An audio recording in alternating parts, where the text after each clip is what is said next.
on with the things that we do. People who work in the world of tech, people who are inventors and innovators, are constantly thinking of problems that need solving, and more critically, things that they believe that doing that. This is a conversation I'm looking forward to. We're going to be joined by a young inventor, innovator, who's been working on a speech-to-text program that takes cognizance, recognizes the fact that in South Africa, and indeed across the continent, there are many different accents. So let me not try and explain what Vinnie Mzolisa is doing. Let's welcome him to 702 Drive. Vinnie, it's good to have you with us on the show. Tell us about what you've been working on and what made you think this was something that needed doing. Good afternoon to you. Good afternoon to you, John. Thank you for having me today. So my name is Vinnie Mzolisa, and I have been working on a speech-to-text application called TextFlow. So it is a working prototype that showcases the potential of speech-to-text technology by simplifying communication across languages with its advanced features such as language identification, activity detection, and alignment. So basically, the program that I'm working on came as a problem from my workplace. I work as a research assistant for a non-profit NGO that focuses on entrepreneurship research. So what happens is that when we are putting together a publication, for example, for case studies, is that we purchase a software to transcribe interviews that we will be conducting. But what happens is that after that period of transcribing the audio into text, we find that we spend a lot of time. I've spent close to 100 hours just fixing a transcript. So I decided that since I have knowledge and I've taught myself to code since 16 years old, that let me try and find a tech-related solution that could accommodate Africa as a whole. So are those problems, because I've never really used this, but my wife has used it extensively, these kinds of programs, and she describes exactly what you say, that there are different accents, there are different words that get used. What's your solution then? I mean, how have you set about solving it? So the solution that I came up with is building a machine learning application that is trained on South African and African languages and accents. So we take, for example, interviews whereby, they are conducted in our African languages, and they have that African accent, and then we train them. We train these models to be able to learn and be able to identify these types of accents, and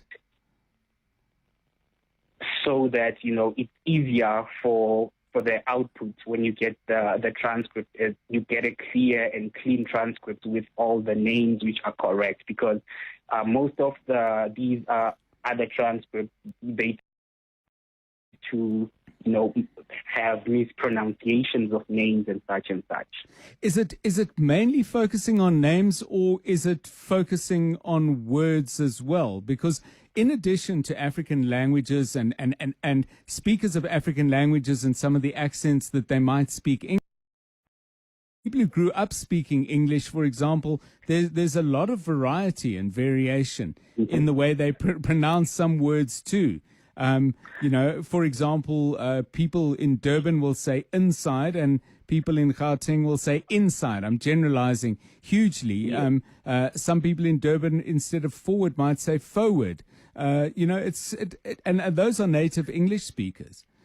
Mm-hmm. Yes, that's correct. It does account for those elements, both the names and also the words themselves, right? The way that they are being pronounced. So would you program it to I mean, would you need to give information as to who is in the room and whose voices are being recorded? Or is it just over the gradual accumulation within the system of data and knowledge that the correct version of the word will come out? Yes, it's over the gradual period of accumulating data and training the model to be able to identify, these particular outcomes. So over time, it becomes much more easier for them to be able to pick up the accent, the way that the person speaks, and it captures that into a particular data set, which is already within the training. Yeah.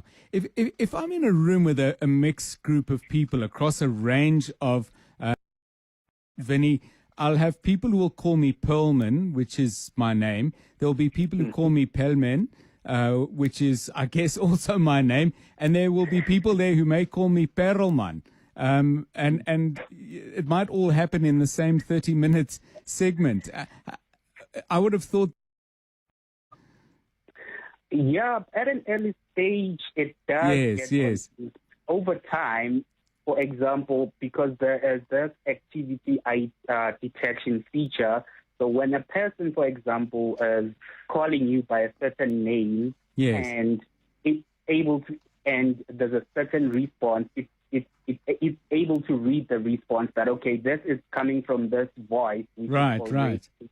So it's at the end, when you get the transcript, which will include the background information about the person, it will list all the names which you were referred to as. Yeah, fascinating. Well, boy, we'll keep track of that. Thank you so much.